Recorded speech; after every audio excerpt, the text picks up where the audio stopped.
تو یہ مسئلہ یہی ہے کہ اب حکومت کرپشن کنٹرول تو نہیں کرتی ہے، مان لیا، اس کا علاج ان کے ساتھ یہی ہے کہ مزید قرضے لے لے، قرضوں کے لیے پھر مزید قرضے. تو میں سمجھتا ہوں کہ ایک ہے ہیروئن کا نشہ، ایک ہے آئس کا نشہ، چرس کا نشہ، لیکن جو قرض کا نشہ ہے نا جی، یہ ہیروئن، آئس اور چرس کے نشے سے بہت زیادہ طاقتور نشہ ہے. اب ہماری حکومت کو یہ اس نشے کے عادی ہو گئی ہے. جب ہم اب کہتے ہیں نا کہ اس نشے کو چھوڑے، تو مرنے کے لیے تیار ہے لیکن اس نشے کو چھوڑنے کے لیے تیار نہیں ہے. اس لیے اس کے لیے ایک بہت بڑا اور میجر آپریشن کرنا پڑے گا، تب یہ ٹھیک ہوں گے. ورنہ یہ اتنا بیمار ہو گیا ہے کہ اب اپنے آپ کو لا علاج سمجھتا ہے. یعنی جس معاشی ماہر سے میں بات کرتا ہوں اسلام آباد میں، وہ کہتے ہیں بس ہم لا علاج ہو گئے ہیں قرضوں کے علاوہ. لیکن میں نے دیکھا ارجنٹائن کو دیکھا، میں نے ملیشیا کو دیکھا، میں نے سنگاپور کو دیکھا، میں نے جاپان کی ہسٹری کو پڑھی. جاپان کو پڑھے نا جی، 1945 میں 8:15 اس پر ایٹم بم استعمال ہوا، پوری قوم تباہ ہو گئی. ہیروشیما جل گیا، ناگاساکی جل گیا، جاپانی قوم نے شکست تسلیم کی. بادشاہ نے خود اپنی جرنیلوں کو پھانسی دے دی کہ آپ نے ہمیں ایک ایسی جنگ میں کیوں پھنسایا. لیکن وہی جاپانی قوم ہے کہ جس نے، ایک دلچسپ بات بتا دوں، جاپانی بادشاہ نے جنگ کے بعد، یعنی شکست کے بعد، ماہرین معاشیات کو جمع کیا کہ اب دوبارہ ہم کیسے کھڑے ہوں گے. تو کسی نے 500 کا، کسی نے 100 صفحات کا، کسی نے ہزاروں صفحات پر مشتمل سجیشن دیے. بادشاہ نے اس سب کو ردی ٹکرے میں ڈالا اور ایک اصول اپنایا کہ کوئی جاپانی دوسرے جاپانی کو خیرات نہ دے، تاکہ ہر آدمی خود کما کر زندگی گزارنے کے عادی ہو جائے. لوگوں نے اس پر اعتراض تو کیا کہ یہ تو انسانیت کے خلاف فیصلہ دیا کہ کیوں مجھے ضرورت ہے اور آپ مجھے قرض نہیں دیتے. انہوں نے کہا نہیں، یہ نشہ ہے، اس سے چھٹکارا پانے کا یہی طریقہ ہے کہ کسی نے اگر کسی کو قرضہ دیا، خیرات دیا، میں اس کو سزا دوں گا. اب وہی جاپانی ہے، چھوٹا سا تو ملک ہے، معاشی سپر پاور بن گیا. آپ کے پاؤں تلے جناب سونا چاندی موجود ہے، ہر چیز موجود ہے. اس کے باوجود بھی تو کرپشن کے خاتمے کے لیے ضروری ہے کہ ہم ایک انقلابی اقدامات کر لیں. نیب کو بھی بہتر بنائیں گے. یہ نیب یہ ختم نہیں کر سکتے، وہ خود کرپشن کا حصہ بن گئے. یہ کچھ لو اور کچھ دو کرنا یہ قاضی کا کام نہیں ہے، یہ ریاست کا کام نہیں ہے. قاضی فیصلہ کرتا ہے، اس کا جو بھی اثر نکلتا ہے. اس لیے انشاءاللہ ہم نیب کو بھی ٹھیک کریں گے، ہم عدالتوں کو بھی سٹرونگ بنائیں گے. ایسا عدالتی نظام جو چہروں کو نہ دے کے، سٹیٹس کو نہ دے کے، انصاف کی بنیاد پر فیصلے کرو.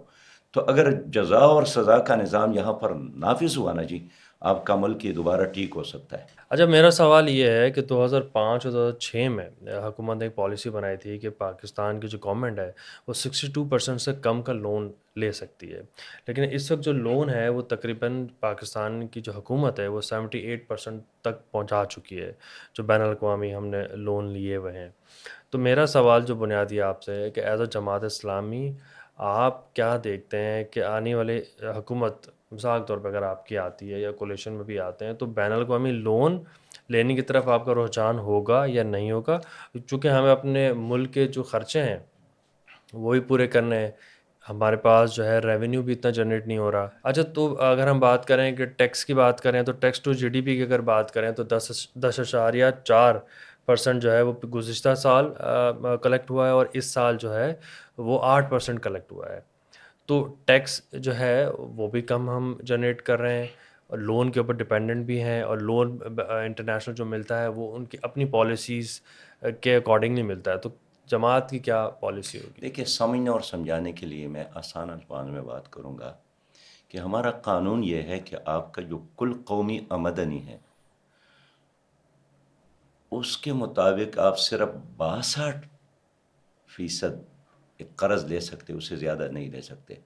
لیکن آپ کا فگر یہی ہے کہ 78% تک آپ حکومت لے رہی ہے. میرا معلومات یہی ہے کہ نہیں، یہ 87% تک گئی ہے. تو میں پھر کہوں گا کہ چونکہ نشہ ہے نا جی، تو جتنا آپ اس کو استعمال کرتے ہیں اس کے طلب میں، ضرورت میں اور ضرورت بنتی ہے. ہم ایک تو یہ کریں گے نا کہ مزید قرضے نہیں لیں گے. ہم آئی ایم ایف کو کامیابی کے بعد الوداع کہیں گے. اور قرضے دو طرح کی ہیں اس وقت، تقریباً کل کوئی 78,000 ارب کا قرضہ ہے.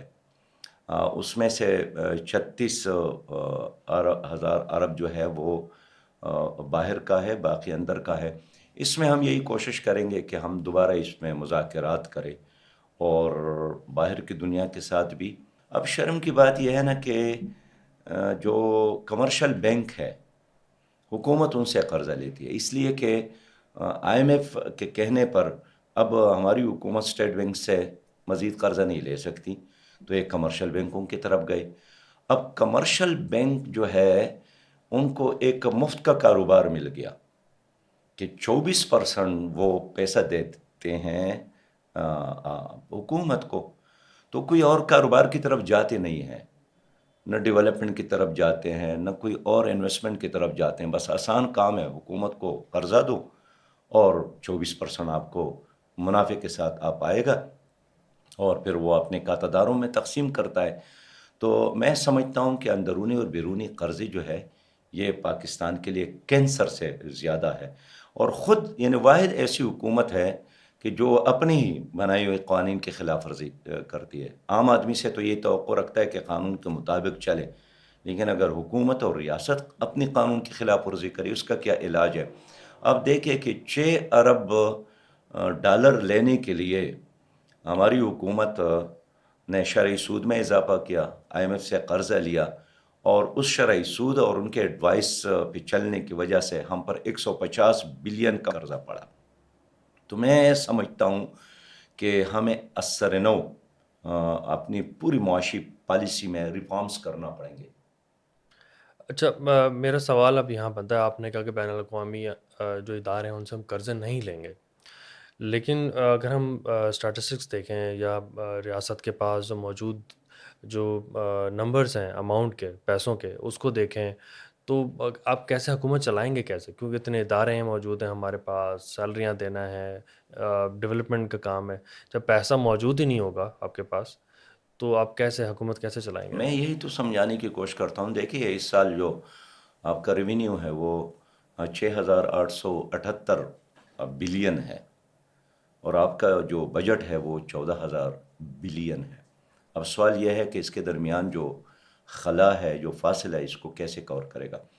تو 6,878 بلین کیوں ہیں جبکہ آپ نے ہدف تو بڑا رکھا؟ اس لیے کہ ہمارے جو ٹیکس اصول کرنے والا ادارہ ہے FBR، اس میں خود سرکار کے کہنے کے مطابق 25,000 سے زیادہ ملازمین ویسے ہیں جس کا کوئی کام نہیں ہے. یعنی صحیح بات یہ ہے کہ 3,000 ملازمین بھی وہ کام کر سکتے ہیں. پھر یہ ہے کہ آئی ٹی کا استعمال نہیں کرتے ہیں، یہ تو آئی ٹی کا زمانہ ہے. تو یہ FBR کا ادارہ خود پاکستان پر ایک بوجھ ہے، جس طرح نیب کا ادارہ پاکستان پر ایک بوجھ ہے. دوسری بات یہ ہے کہ یہ جو ٹیکسز ہے یہ تو وہی ہے جو خود بخود لوگ جمع کرتے ہیں. مثلا ملازمین سے ہر مہینے آپ جو ٹیکس لیتے ہیں تو یہ تو آپ کی کارکردگی نہیں ہے نا جی. وہ تو آپ اگر آپ ملازم ہیں خود بخود آپ کا ٹیکس حکومت کے ساتھ جمع ہو جاتا ہے. باقی جو پاکستان کے اندر لینڈ لارڈ ہے ان پر کوئی ٹیکسز نہیں ہے. جو پراپرٹی کا کاروبار کرنے والے ہیں ان کا کوئی حساب کتاب نہیں ہے. تو ایک بہت بڑی اماؤنٹ ایسی ہیں پاکستان میں جو ڈاکومنٹڈ نہیں ہے. اور گزشتہ 15-20 سالوں سے میں دیکھتا ہوں کہ حکومت اعلانات تو کرتی ہیں کہ ہم اپنی اکانومی کو ڈاکومنٹڈ کر رہے ہیں، لیکن اب تک نہیں کر سکی. اس کا نتیجہ کیا نکلا کہ ایک محدود پیمانے پر آپ ٹیکس تو جمع کرتے ہیں، اور یہ ان لوگوں سے جو آپ کے گڑی کی مچھلی ہے. یعنی میرے معلومات کے مطابق FBR والے جب ان کو کوئی حکومت کہتی ہے نا کہ جمع کر لو، تو آ کر ہمارے صنعتی جو کارکن ہے اس کو پکڑتا ہے، کارخانہ داروں کو پکڑتا ہے یہاں سے کہ بھئی آپ تو گڑی کے مچھلی ہے نا جی، آپ کو تو میں نے پکڑا ہے. لیکن یہ جاگیرداروں کی طرف نہیں جا سکتے ہیں، یہ باقی سیکٹر میں یہ جانے کے قابل نہیں ہے. تو میں سمجھتا ہوں کہ ہم اپنے جو ٹیکس تو نہیں بڑھائیں گے، ہم ٹیکس میں اضافے کے خلاف ہے، ٹیکس بیس کو ہم بڑھائیں گے کہ اگر آپ ایک آدمی کو پکڑ کر اس سے 1,00,000 روپے ٹیکس لیتے ہیں، اس کی جگہ اچھا ہے کہ آپ 1,000 لوگوں کو پکڑ کر اس سے 1,000 روپیہ کیوں نہیں لیں؟ تو ہمارے ہاں اس کے امکانات 100% موجود ہیں۔ بنیادی جو مسئلہ ہے طیب بھائی، لوگ ٹیکس دیتے نہیں ہیں۔ کیوں؟ اس لیے کہ لوگ کہتے ہیں کہ ہمیں چور کو ٹیکس نہیں دینا ہے۔ اپنی حکومت کے بارے میں لوگوں کو 100% یہ یقین ہے کہ یہ چور ہے۔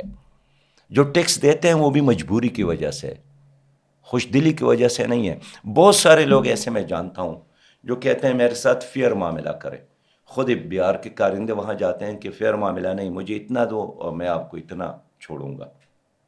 جس طرح بجلی کا بل کسی کا آتا ہے نا جی، 5,000 بل آتا ہے تو لائن مین جا کر اس سے لو دو کرتے ہیں کہ چلے 2,000 دے دے اور 2,000 میرے ہو گئے، 1,000 آپ کا منافع۔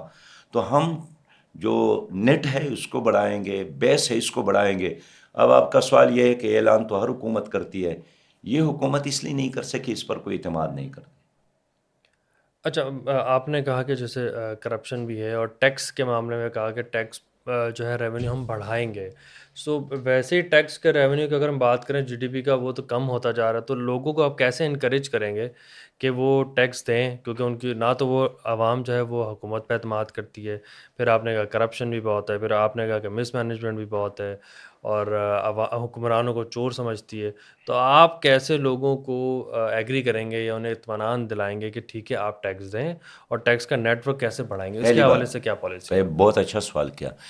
یعنی عوام کو ہم یہ یقین دلائیں گے کہ مثلا میں کراچی میں جو ٹیکس اکٹھا کرتا ہوں، میں اس کے بدلے تمہیں یہ مراعات دیتا ہوں، یہ فیسلٹیز دیتا ہوں، تمہارے سڑکیں، تمہارے ہاسپٹل، تمہارے تعلیمی ادارے، تمہارے یہاں سوشل ویلفیئر کا انتظام، تمہارے بچوں کی اچھی تعلیم، تمہارے بے روزگاروں کے لیے بے روزگاری الاؤنس، تمہاری یتیموں کی کفالت، تمہارے بیواؤں کی کفالت، تمہارے گھر کا کوڑا کرکٹ اٹھا کر اس سے دوبارہ توانائی بنا رہا ہوں۔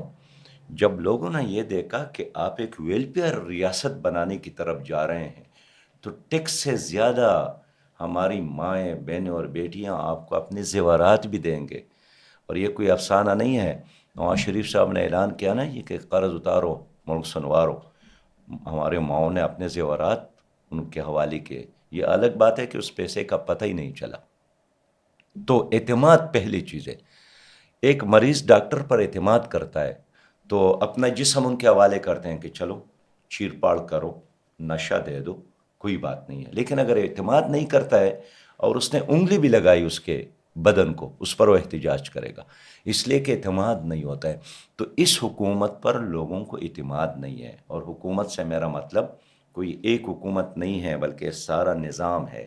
یہ انفراسٹرکچر جو اس وقت موجود ہے یہ بوسیدہ ہے، اس میں ایک بہت بڑے انقلابی ریفارمز کی ضرورت میں محسوس کرتا ہوں۔